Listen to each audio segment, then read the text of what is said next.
રાજકોટમાં સરકારી જમીન પચાવી પાડનારાઓ સામે મનપા તંત્રએ લાલ આંખ કરી છે.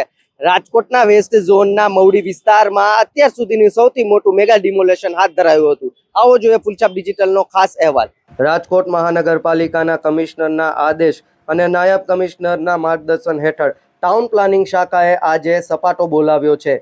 મવડી વિસ્તારમાં 150 ફૂટ રિંગ રોડ પર આવેલા અનામત વાણિજ્ય પ્લોટો પર થયેલા ગેરકાયદેસર બાંધકામોને આજે જેસીબી ફેરવીને જમીનદોસ્ત કરી દેવાયા છે. ટીપી સ્કીમ નંબર 21 મવડીના કુલ 5 અનામત પ્લોટ, જેમાં વૈકુંઠ ધામ સોસાયટી, સંસ્કાર હાઇટ્સ અને આરકે એમ્પાયર બિલ્ડિંગ નજીકની કિંમતી જમીનો સામેલ છે, તેને દબાણ મુક્ત કરવામાં આવી છે. આ કામગીરી દરમિયાન આજે 7,535 ચોરસ મીટર જેટલી વિશાળ જમીન ખુલ્લી કરવામાં આવી છે, જેની બજાર કિંમત આશરે 94.19 કરોડ રૂપિયા જેટલી થાય છે. આ ડિમોલેશનમાં કોઈ અનિચ્છનીય બનાવ ન બને તે માટે જગ્યા રોકાણ શાખા, ફાયર બ્રિગેડ, પીજીવીસીએલ અને ચુસ્ત પોલીસ બંદોબસ્ત પણ ઘટના સ્થળે તૈનાત રાખવામાં આવ્યો હતો. સરકારી જમીન પચાવી પાડનારાઓ ગેરકાયદેસર કામ કરતા હોય તેવા લોકો ઉપર અત્યારે મનપાએ તવાઈ બોલાવી છે. મનપાની કાર્યવાહીથી આ ભૂમાફિયાઓ પર ફફડાટ વ્યાપી ગયો છે. આગામી દિવસોમાં પણ સરકારી જમીન પચાવી પાડનારાઓ સામે તંત્ર આ જ પ્રકારે યુદ્ધના ધોરણે કામગીરી કરશે.